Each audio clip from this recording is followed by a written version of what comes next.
ভারতের সহায়তায় বাংলাদেশে ঢুকে আবারও ষড়যন্ত্র করতে চায় আওয়ামী লীগ। রাজধানীর নয়াপল্টনে বিএনপির অবস্থান কর্মসূচিতে এমন অভিযোগ করেছেন দলের মহাসচিব মির্জা ফখরুল ইসলাম আলমগীর। তিনি বলেছেন, শেখ হাসিনাকে আর কেউ দেখতে চায় না। আইএফআইসি আমার প্রতিবেশী, আরো কাছে সবার মাঝে, পাড়ায় পাড়ায় আমার ব্যাংক। IFIC bank. কোটা সংস্কার আন্দোলনকে কেন্দ্র করে গণহত্যাকারীদের বিচারের দাবিতে 3 দিনের কর্মসূচি পালন করছে বিএনপি। দ্বিতীয় দিনে সারা দেশের জেলা মহানগরে পালিত হয় অবস্থান কর্মসূচি। রাজধানীর নয়াপল্টনে বিএনপি কেন্দ্রীয় কার্যালয়ের সামনে অবস্থান কর্মসূচিতে যোগ দেন ঢাকার বিভিন্ন থানা ওয়ার্ডের নেতাকর্মীরা। গণহত্যার পেছনে সরকারের মদতপুষ্ট ব্যবসায়ীরা জড়িত এমন দাবি করে দ্রুত তাদের গ্রেফতারের আহ্বান জানান বিএনপি নেতারা। খেলা হবে, আমি একদিন বলেছিলাম আপনি খেলার কথা বলবেন না, বাংলাদেশের জনতা আপনাদেরকে খেলা দেখিয়ে দেবে। মানুষকে হত্যা করা, এদের পিছনে এই সকল ব্যবসায়ীদের হাত আছে, সকল ব্যবসায়ীদের টাকা এদের সঙ্গে হাতে আছে।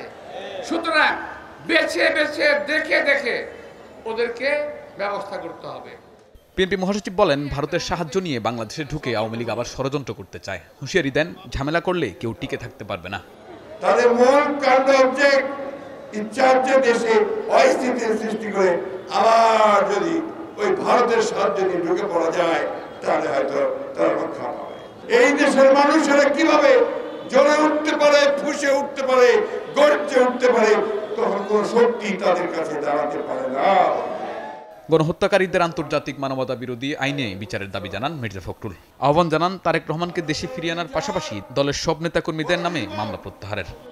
আল্লাহ তাআলা আমাদের চোখের সামনে, তাদের চোখের সামনে দেখিয়ে দিল যে ক্ষমতা চিরস্থায়ী নয়, ক্ষমতা ক্ষণস্থায়ী। কুলিল্লাহুম্মা মালিকাল মুলকি তুতিল মুলকা মান তাশা তানজিলুল মুলকা মিমান তাশা যাল্লু মান তাশা বিয়াদিকাল খায়র। মনে আছে আপনাদের?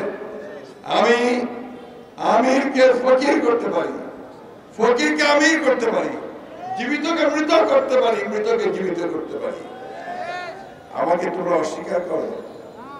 এই অস্বীকার করেছিল হাসিনা, এই অস্বীকার করেছিল হাসিনা, সীমা লঙ্ঘন করেছিল। অহংকার, কি অহংকার! এদিকে সাবেক প্রধানমন্ত্রী শেখ হাসিনা সহ গণহত্যাকারীদের বিচারের দাবিতে জাতীয় শহীদ মিনারে অবস্থান কর্মসূচি পালন করেছে জাতীয়তাবাদী ছাত্রদল। শাহনেওয়াজ বাবলু, চ্যানেল 24, ঢাকা।